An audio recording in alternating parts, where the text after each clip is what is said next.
Hello students. तो आज के लेक्चर के अंदर हम देखने वाले हैं addressing mode and assembly language.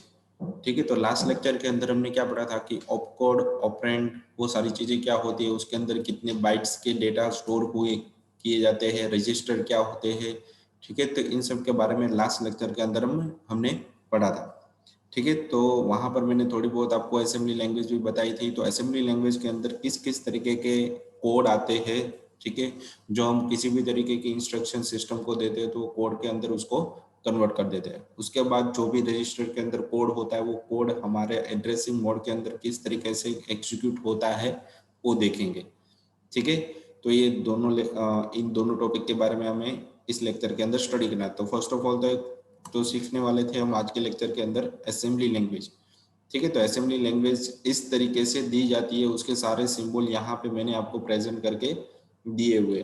तो फर्स्ट ऑफ ऑल तो यहाँ पे जो भी कोड आपको ये दिए जाते हैं वो वन टाइप ऑफ एक हेक्साडेसिमल कोड के अंदर होते हैं और उसका एक सिंबल रहता है। मतलब जब भी आप इंस्ट्रक्शन देते हैं तो एक सिंबल के अंदर कन्वर्ट हो जाता है और उसका जो सिस्टम है, मतलब उसको जो समझना है, सिस्टम को समझाना है, वो एक हेक्साडेसिमल कोड के अंदर, मतलब बाइनरी फॉर्म के अंदर वो कन्वर्ट कर देता है। ठीक है, तो हमारे लिए उसका मीनिंग क्या हो जाता है उसका भी डिस्क्रिप्शन मैंने यहाँ पे साइड में डिस्क्रिप्शन के कॉलम के फॉर्म में यहाँ पे दिया हुआ है। ठीक है, तो यहाँ पे फर्स्ट ऑफ ऑल तो दिया गया कि सारे सिंबल हमें सिंपली समझ में आ ही जाएगी, कुछ इसके अंदर कुछ ज्यादा नहीं है।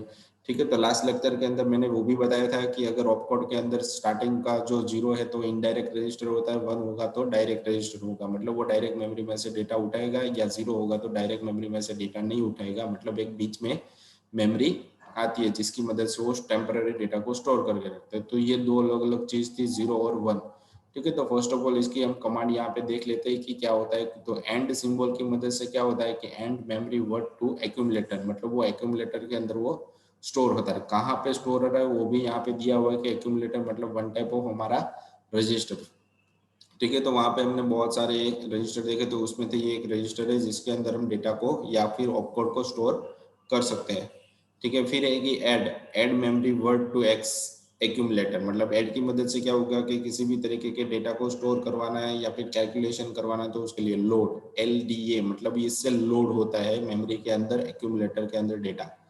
ठीक है, फिर STA store content of accumulator in memory, मतलब स्टोर कंटेंट, मतलब जो भी डेटा रहता है, जो भी कंटेंट रहता है एक्यूमुलेटर के अंदर, मेमोरी के अंदर वो स्टोर करेगा। फिर है कि BUN मतलब ब्रांच अनकंडीशनली।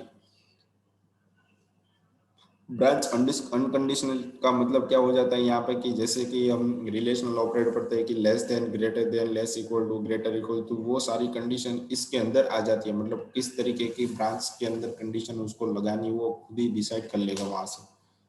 ठीक है, फिर है कि BSA branch and save return address. ठीक है, तो यहाँ पे जो भी डेटा है वो सेव कर देगा और ब्रांच को कैलकुलेट भी करेगा। सेव करने के बाद उसका एड्रेस भी वो कहाँ पे स्टोर हुआ है वो भी आपको दे देगा। फिर है कि इज 0, मतलब वो 0 तो नहीं है ना, इंक्रीमेंट एंड स्किप इफ 0, मतलब 0 आएगा तो उसको क्या कर देगा वो स्किप कर देगा। तो ये सिंबल्स थे। उसके बाद है कि CLA, मतलब वो एक्यूमुलेटर को क्लियर करेगा। रजिस्टर के अंदर किसी भी तरीके का डेटा पड़ा हो तो उसके अंदर नेगेटिव, पॉजिटिव, किस तरीके का डेटा एग्जैक्टली उसके अंदर स्टोर होने वाला है, तो उसके लिए ये सारे कमांड सिंबल्स दिए गए। CLA मतलब क्लियर, सी CLE मतलब क्लियर, ई नाम की एक रजिस्टर रहती है, ABCDEF, और एक्यूमुलेटर इसके अलावा बहुत सारे अलग अलग रजिस्टर रहते हैं, accumulator, instruction register, data register, जो हमने कल देखा था। ठीक है, फिर है कि यहाँ पे CMA मतलब कॉम्प्लीमेंट ऑफ एक्यूमुलेटर, एक्यूमुलेटर के अंदर जो भी डेटा है उसका उल्टा, जो भी डेटा पड़ा है उसको वो उल्टा कर देगा। उसका यहाँ पे कोड भी आपको दिया हुआ है। फिर है कि CME कॉम्प्लीमेंट ऑफ ई के अंदर जो डेटा पड़ा है उसका कॉम्प्लीमेंट। फिर एक की CIR circular right SC and E, मतलब वो जितने भी बीट के अंदर डेटा रहेगा वो सर्कुलर लेफ्ट शिफ्ट या राइट शिफ्ट के फॉर्म में वो डेटा को कन्वर्ट करेगा। फिर CIL सर्कुलर लेफ्ट, फिर INC मतलब वो इंक्रीमेंट करेगा जितनी भी उसके पास इंस्ट्रक्शन रहेगी उसके हिसाब से। फिर SPA skip next instruction if accumulator positive, accumulator positive है मतलब उसके बाद ऑलरेडी इंस्ट्रक्शन के एग्जीक्यूट हो रही है तो वो क्या करेगा, नेक्स्ट इंस्ट्रक्शन को स्किप कर देगा। फिर है कि SNA skip next instruction if SC negative, वो नेगेटिव होगा तो। फिर है कि skip next instruction if SC 0, अगर वो डेटा खाली रहेगा तो वो क्या करेगा, स्किप करेगा।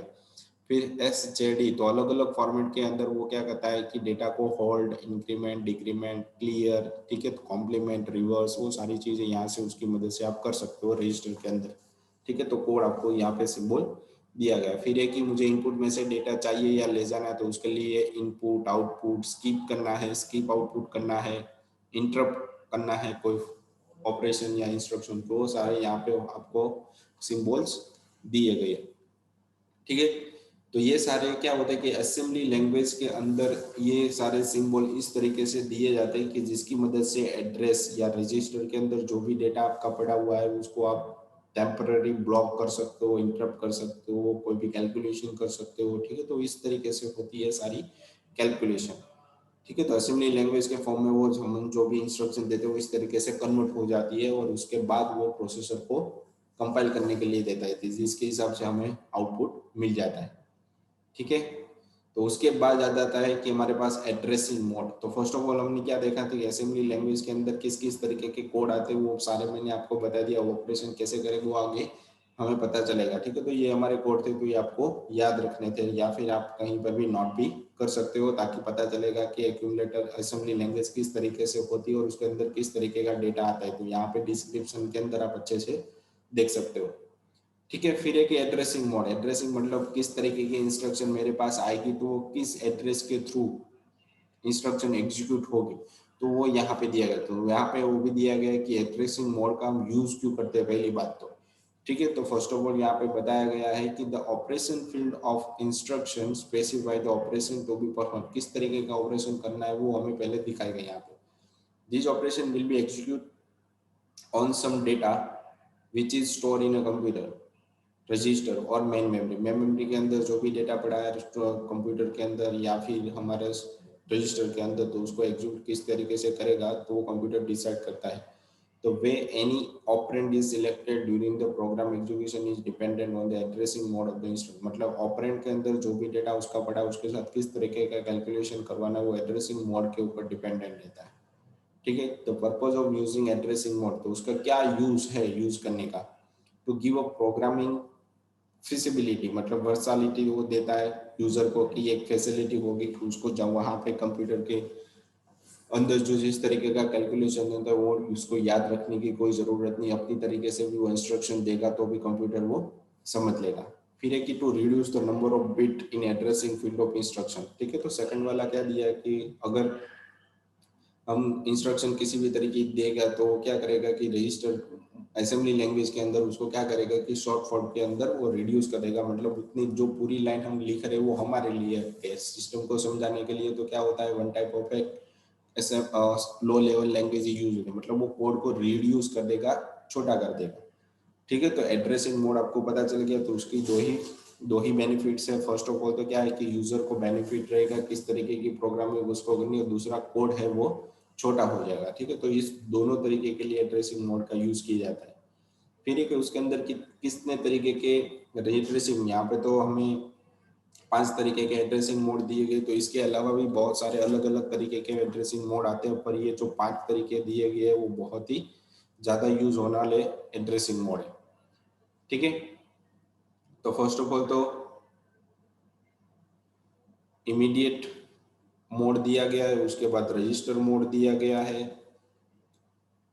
उसके बाद यहाँ पे रजिस्टर इनडायरेक्ट मोड दिया गया है, फिर एक ही डायरेक्ट एड्रेसिंग मोड और दूसरे बाद दिया गया है इनडायरेक्ट एड्रेसिंग मोड, ठीक है। तो इस तरीके की यहाँ पे एड्रेसिंग मोड दी गई है अलग अलग टाइप की। तो डिटेल में जानने के लिए हम पहले तो इमीडिएट मोड को देखेंगे कि इमीडिएट मोड एग्जैक्टली क्या होता है, उसके अंदर किस तरीके की प्रोसेस होती है, ठीक है। तो immediate mode first of all तो यहाँ पे दिया है, तो यहाँ पे लिखा है in this mode the operand मतलब data is specified in the instruction itself, मतलब इस इंस्ट्रक्शन के अंदर ऑपरेंड को किस तरीके से दिया जाएगा वो स्पेसिफाई करके ही रखना पड़ता है।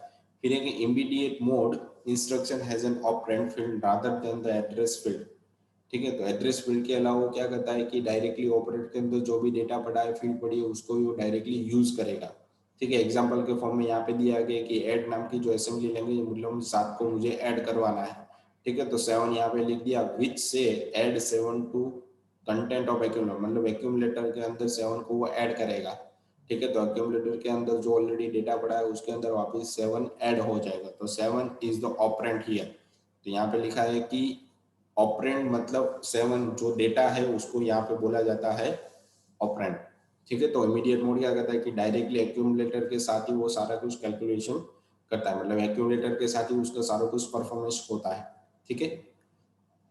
तो उसके बाद है कि रजिस्टर मोड, ठीक है। तो रजिस्टर मोड के अंदर क्या दिया गया कि अलग अलग समथिंग 8 रजिस्टर हर एक सीपीयू के अंदर बाय डिफॉल्ट होते हैं, हर एक रजिस्टर की मैक्सिमम लेंथ होती है 264 केबी, ठीक है। इतनी केबी वो स्टोर डेटा को स्टोर कर सकता है। तो रजिस्टर, तो यहाँ पे लिखा है कि इन this mode the operand is stored in a resistor. तो वहां पे इमीडिएट मोड के अंदर जो भी हमारा डेटा था वो एक्यूमुलेटर के अंदर स्टोर हो रहा था, और रजिस्टर के अंदर हमारा डेटा है वो रजिस्टर के अंदर स्टोर हो रहा है, ठीक है। तो कोई भी रजिस्टर हो सकता है 8 में से ABCDEFGH में से, and this register is present in CPU. तो जैसे मैंने आपको बताया कि सारे जितने भी रजिस्टर होते हैं सीपीयू के अंदर ऑलरेडी होते हैं, वो 8 तरीके के होते हैं अलग अलग, ठीक है। फिर यहाँ पे दिया गया है instruction has the address of register where the operand is store.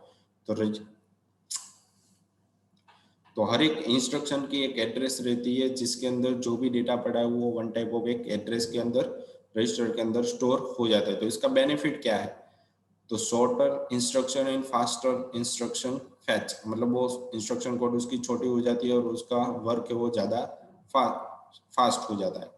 Faster memory access to the operand, मतलब जो भी इमीडिएट मोड के अंदर रजिस्टर में से वो डायरेक्टली डेटा उठा रहा है उससे वो ज़्यादा फास्ट वर्क करता है, ठीक है। तो यहाँ पे उसके लिए दिए गए इंस्ट्रक्शन यहाँ पे तो दी गई है, पर उसका एक में एड्रेस है और दूसरे के अंदर क्या दिया है कि उसकी वैल्यू दी गई है, ठीक है। तो ये क्या करता है कि रजिस्टर में से डायरेक्टली वो डेटा को ऑपरेंड के फॉर्म में, मतलब इसी के अंदर डायरेक्टली डेटा को स्टोर करेगा, उसका एड्रेस तो यहाँ पे दिया गया, तो एड्रेस के थ्रू मेमोरी को, मतलब इस वैल्यू को वो एक्सेस करेगा। जैसे हम प्रोग्रामिंग के अंदर करते हैं कि इंटीजर ए मैंने लिख दिया तो ए के अंदर मैंने 5 6 कोई भी वैल्यू दे दी है, तो मैं ए लिखूंगा तो उसके अंदर जो भी डेटा पड़ा है वो मुझे दे देगा। तो वैसे ही यहाँ पर भी वर्क होता है सेम टू सेम, ठीक है।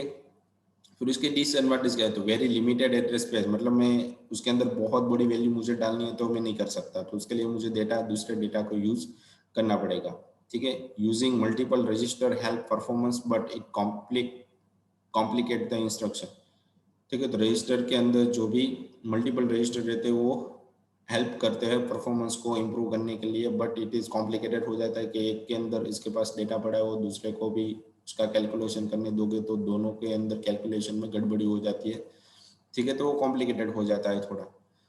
तो ये हो गया हमारा रजिस्टर मोड, ठीक है। तो इस तरीके से रजिस्टर मोड को डिफाइन किया जाता है। उसके बाद हमारे पास है यहाँ पे रजिस्टर इनडायरेक्ट मोड, ठीक है। तो यहाँ पे देखो रजिस्टर इनडायरेक्ट मतलब मेमोरी में से वो डेटा उठाएगा और रजिस्टर के अंदर वो स्टोर करेगा, ठीक है। तो यहाँ पे लिखा है कि इन this mode the instruction specify the register. तो इंस्ट्रक्शन वो रजिस्टर को पहले से ही स्पेसिफाई कर देता है कि whose content give us the address of operand is which is in memory, मतलब मेमोरी के अंदर कौन सा डेटा उठाना है और एड्रेस के अंदर स्टोर करना है, रजिस्टर के अंदर स्टोर करना है, वो पहले से ही उसको इंस्ट्रक्शन के थ्रू दिया गया है। The register contain the address of operand rather than the operand itself, मतलब वो क्या करता है कि ऑपरेंड जो डेटा पड़ा है उसको डायरेक्टली स्टोर नहीं करता, उसका जो एड्रेस है उसको स्टोर करेगा और मेमोरी के अंदर स्टोर करेगा। तो ये हो गया वन टाइप ऑफ रजिस्टर की मदद से क्या होता है कि इनडायरेक्ट, मतलब इसकी मदद से हमारा डेटा है वो मेमोरी में डायरेक्टली स्टोर होता है। तो रजिस्टर इनडायरेक्ट मतलब क्या हो गया कि मेमोरी के अंदर मुझे कभी भी डेटा को स्टोर करवाना है तो मैं यहाँ पे रजिस्टर इनडायरेक्ट मोड का यूज करूंगा, ठीक है।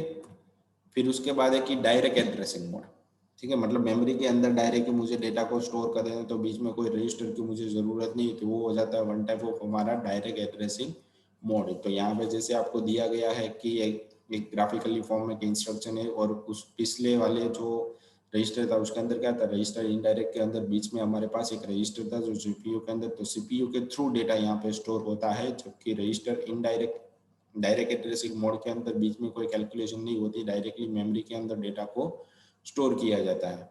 In this mode effective address of the operand is present in instruction itself, मतलब जो भी हमारा इंस्ट्रक्शन है उसके अंदर ही उसका एड्रेस स्टोर रहता है। Single memory reference to access data, मतलब उसको एक ही मेमोरी एड्रेस दी जाती है कि डेटा को स्टोर करने के लिए।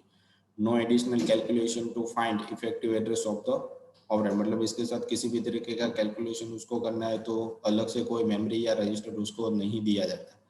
ठीक है, तो ये डायरेक्ट एड्रेसिंग मोड हो जाएगा, मतलब किसी भी तरीके की कोई कैलकुलेशन नहीं करनी, हमें डायरेक्टली मेमोरी में डेटा स्टोर करवाना है तो हम क्या यूज करेंगे, डायरेक्ट एड्रेसिंग मोड। तो इस तरीके से इसकी इंस्ट्रक्शन मेमोरी के अंदर स्टोर होती है। ठीक है, फिर एक इनडायरेक्ट एड्रेसिंग मोड। ठीक है, तो इनडायरेक्ट एड्रेसिंग मोड के अंदर क्या यूज करते हैं, हम पॉइंटर यूज करते हैं। ठीक है, तो ये क्या करता है कि जो भी हमारा डेटा है वो एक वेरिएबल के अंदर स्टोर तो है ही, पर हम उसको क्या करेंगे, एक नेक्स्ट पॉइंटर के अंदर उसका एड्रेस है वो यहाँ पे स्टोर करेगा और उस एड्रेस के थ्रू हम उस वैल्यू को चेंज कर सकते हैं। ठीक है, तो ये इनडायरेक्ट हो गया, मतलब वेरिएबल तो पड़ा है उसके अंदर जो भी डेटा है, पर दूसरे वेरिएबल की मदद से ओरिजिनल डेटा को हम चेंज कर सकते हैं, तो ये इनडायरेक्ट एड्रेसिंग मोड भी यहाँ पे बोल सकते हैं। In this mode, the addressing field of instruction give the address where the effective address is stored in a memory। ठीक है, तो इफेक्टिव एड्रेस जो भी हमारा पड़ा है वो मेमोरी के अंदर ही रहेगा और उसको जो इनडायरेक्ट एड्रेस पॉइंट कर रहा होगा वो भी हमारा मेमोरी के अंदर ही पड़ा होगा वेरिएबल। तो उस वेरिएबल को इंस्ट्रक्शन के पास डायरेक्टली एक्सेस करने के लिए उसका एड्रेस के थ्रू एक्सेस कर सकते हैं जो भी उसके पास डेटा पड़ा है उसको। This slow down the execution, मतलब एक के पास दूसरा दूसरे के पास रही है तो ये यहाँ पे हमारी जो प्रोसेस है वो बहुत ही एग्जीक्यूशन है वो बहुत ही स्लो हो जाता है। As this include multiple memory lookup to find the operand, मतलब बहुत बार उसको क्या करना पड़ता है, अलग अलग मेमोरी में से लुकअप लगाना पड़ता है तभी उसको वो डेटा मिलता है। तो इसके अंदर बहुत ही लैग, बहुत ही स्लो चलेगा ये। ठीक है, तो इनडायरेक्ट एड्रेसिंग मोड, तो इतने तरीके के हमारे पास एड्रेसिंग मोड रहते हैं। ठीक है, तो आपको पता चला होगा कि जो भी हम डेटा या वेरिएबल बनाते हैं या फिर इंस्ट्रक्शन देते हैं वो इस 5 तरीके के अंदर मेनली 90% तो इस पांचों का ही यूज होता है कि किस तरीके की मुझे कैलकुलेशन करवानी है तो कौन से एड्रेसिंग मोड की मुझे जरूरत पड़ेगी। ठीक है, तो ये 5 तरीके बहुत ही ज्यादा यूज होते हैं। उसके बाद आ जाता है हमारे पास इंस्ट्रक्शन साइकिल, मतलब जिस तरीके की भी इंस्ट्रक्शन दूंगा तो वो प्रोसेस किस तरीके से होगी। ठीक है, तो उसका कैलकुलेशन यहाँ पे दिया गया है कि instruction cycle also known as a fetch decode execute cycle, मतलब डेटा को फैच करेगा, उसको कन्वर्ट करेगा और उसके साथ जो भी प्रोसेस करनी है वो देगा और उसको आउटपुट के अंदर भेज देगा, तो ये साइकिल होगी। Fetch decode execute cycle is the basic operational process of a computer, मतलब किसी भी तरीके की इंस्ट्रक्शन मिलेगी तो उसको किस तरीके से कैलकुलेशन करवाना है। ठीक है, उस किस तरीके से उसकी साइकिल चलती है तो वो फैच डिकोड और एग्जीक्यूट के फॉर्म में चलती है। फिर है कि this process is repeated continuously by CPU from boot up to shut down the computer, मतलब जब तक ये सीपीयू है या फिर पीसी वो बंद नहीं होता तब तक ये जितनी भी उसके पास इंस्ट्रक्शन आती है या फिर बैकग्राउंड में जो भी उसको इंस्ट्रक्शन दी जाती है, क्योंकि वो सारी प्रोसेस जब तक पीसी है या फिर सीपीयू शट डाउन नहीं होता तब तक ये इंस्ट्रक्शन साइकिल ऑलवेज चलती ही रहती है, ये कभी भी बंद नहीं होती। ठीक है, फिर है कि the following are the step that occur during in instruction, मतलब इंस्ट्रक्शन साइकिल के दौरान कितनी इंस्ट्रक्शन चलती है। तो फैच पहले तो चलती है कि फैच इंस्ट्रक्शन, मतलब इंस्ट्रक्शन को हमें पहले तो फैच करवाना है, फिर डिकोड करना है, फिर रीड द इफेक्टिव एड्रेस। ठीक है, read the effective address and execute the instruction, मतलब इंस्ट्रक्शन को एग्जीक्यूट करवाना। पहले तो क्या होगा, फैच, डिकोड, रीड करेगा उसको और उसको एग्जीक्यूट करना चालू करती है। ये चारों प्रोसेस हम डिटेल में समझते हैं। तो फर्स्ट ऑफ ऑल आ जाते हैं हमारे इंस्ट्रक्शन साइकिल के पोर्शन के अंदर। तो फर्स्ट है फैच इंस्ट्रक्शन, जिसकी मदद से हमारा जो भी डेटा है, जो भी हम इंस्ट्रक्शन देते हो कहाँ पे स्टोर होते। तो इसके पहले लेक्चर के अंदर मैंने जितने भी रजिस्टर थे वो आपको बताए थे। तो हर एक रजिस्टर का अलग अलग वर्क रहता है। The instruction is fetched from memory address that is stored in program counter, मतलब जो भी मेमोरी एड्रेस के मेमोरी के अंदर जो भी इंस्ट्रक्शन पड़ी रहती है उसको वो पहले क्या करेगा कि प्रोग्राम काउंटर के थ्रू मेमोरी में से फैच करेगा and stored in the instruction register, मतलब आयर के अंदर वो इंस्ट्रक्शन रजिस्टर के अंदर डेटा को स्टोर करेगा। At the end of fetch operation PC is मतलब प्रोग्राम काउंटर नाम का जो रजिस्टर वो इंक्रीमेंट हो जाएगा 1 and it then point to the next instruction to be executed, मतलब जो भी नेक्स्ट इंस्ट्रक्शन है उसको रीड करने के लिए वो प्रोग्राम काउंटर हर बार एक एक बढ़ाता रहेगा जितनी भी उसके पास इंस्ट्रक्शन बैकग्राउंड में लोड होती है उसके हिसाब से। ठीक है, तो इस तरीके इन दोनों रजिस्टर का काम होता है फिर इंस्ट्रक्शन को फैच करने का मेमोरी में से, और किस तरीके से उसकी हर एक इंस्ट्रक्शन को रन करना है वो सारा डिसाइड ये दोनों रजिस्टर के थ्रू होता है। फिर एक decode the instruction, the instruction in the instruction register is execute by decoder, मतलब उसके अंदर क्या दिया गया है कि वन टाइप ऑफ डिकोडर दिया गया है जिसकी मदद से किसी भी तरीके के इंस्ट्रक्शन उसको मिलेगी तो कैलकुलेशन किस तरीके से होगा उसको मतलब उसको 0101 फॉर्मेट के अंदर किस तरीके से कन्वर्ट किया जाएगा वो डिकोड करते टाइम हम पता चलेगा। फिर एक रीड द इफेक्टिव एड्रेस, मतलब कौन से एड्रेस के अंदर हमारी जो इंस्ट्रक्शन है उसको रीड करवाना है, कैलकुलेट करवाना है, तो रीड द इफेक्टिव साइकिल के अंदर फाइंड आउट होगी। If the instruction has an indirect address the effective address is read from the memory, मतलब जैसे हमने अभी एड्रेसिंग मोड जितने भी ऊपर थे वो पढ़े थे। ठीक है, तो उसके अंदर कौन सा एड्रेसिंग मोड इफेक्टिव रहेगा इंस्ट्रक्शन को कैलकुलेट करने के लिए वो मेमोरी में से ही डिसाइड होके आता है। Otherwise operand are directly read in case of immediate operand instruction, मतलब जब भी उसको डेटा को सिर्फ रीड करना रहता है तब क्या होता है कि इमीडिएट ऑपरेंड का एड्रेसिंग मोड का ही यूज होता है। ठीक है, तो ये तीन हो गए। उसके बाद है कि एग्जीक्यूट द इंस्ट्रक्शन, मतलब उसके पास इंस्ट्रक्शन आ गई तो इंस्ट्रक्शन को प्रोसेस किस तरीके से करना है और आउटपुट किस तरीके से देना है। ठीक है, तो यहाँ पे उसके लिए कंट्रोल यूनिट का यूज किया जाता है। The control unit passes the information in the form of control signal to the functional unit of CPU, मतलब सीपीयू के पास जो फंक्शनल यूनिट रहता है उसको वो कंट्रोल सिग्नल के थ्रू इन्फॉर्म करेगा कि इस इंस्ट्रक्शन को अभी उसको रन करवाना है। The result generated is stored in a main memory, मतलब जो भी इसके पास कंट्रोल यूनिट के पास जो भी कैलकुलेशन रन होगा वो स्टोर करने के लिए उसके पास मेन मेमोरी रहती है, वो सेंड टू द आउटपुट है, मतलब मेन मेमोरी में से वो आउटपुट के अंदर आउटपुट डिवाइस रहता है वहां पर वो आउटपुट को भेज देगा। The cycle is then repeated by fetching the next, मतलब जो साइकिल है फिर से रिपीट होगी कि डेटा को फैच किस तरीके से करवाना है, उसके बाद किस तरीके से उसको कैलकुलेशन करवाना है और वापस उसको रीड और एग्जीक्यूट किस तरीके से करवाना है, तो ये साइकिल वापस रिपीट होगी। ठीक है, तो ये हो जाती है हमारी इंस्ट्रक्शन साइकिल। तो इंस्ट्रक्शन साइकिल का यहाँ पे आपको दिया गया है एक डायग्राम जिसकी मदद से आपको और ज़्यादा समझ में आएगा कि इंस्ट्रक्शन साइकिल किस तरीके से वर्क होती है। तो जो भी हमारी स्टार्ट जैसे ही करेंगे एल्गोरिथम के थ्रू समझेंगे। तो फर्स्ट ऑफ ऑल तो क्या होता है कि लोड द एड्रेस, मतलब वो क्या कहता है कि प्रोग्राम काउंटर को लोड करवाएगा जिसकी मदद से जो भी इंस्ट्रक्शन उसको मिली है प्रोग्राम काउंटर के अंदर स्टोर हो जाएगी। फिर क्या करेगा, प्रोग्राम काउंटर के पास जो उसने एक इंस्ट्रक्शन पढ़ी वो इंस्ट्रक्शन रजिस्टर के अंदर लोड करेगा, उसको वो डिकोड करना चालू करेगा। फिर क्या करेगा वो कि अपडेट करेगा कि नेक्स्ट इंस्ट्रक्शन उसको कौन सी देनी है। फिर यहाँ पे एग्जीक्यूट चालू हो जाएगा। सर्विस अगर इंटरप्ट हो गई तो वो क्या करेगा कि वापस वो रिपीट करेगा इस प्रोसेस को। ठीक है, तो इंटरप्ट की मदद से सारी कैलकुलेशन हमारी सर्विस की मदद से सारी कैलकुलेशन यहाँ पे होती है। अगर कोई भी प्रॉब्लम आती है तो इंटरप्ट के अंदर चली जाती है और वापस उसको लूप के अंदर डाल देती है इंस्ट्रक्शन साइकिल के अंदर। ठीक है, तो ये हमारी हो गई इंस्ट्रक्शन साइकिल। इस तरीके से ये सारी कुछ वर्क होती है। उसके बाद लास्ट में हमारे पास क्वेश्चन है। ठीक है, तो आज के लेक्चर के अंदर जितना भी हमने पढ़ा था तो उसके रिलेटेड ही यहाँ पे क्वेश्चन मैंने दिए हुए हैं।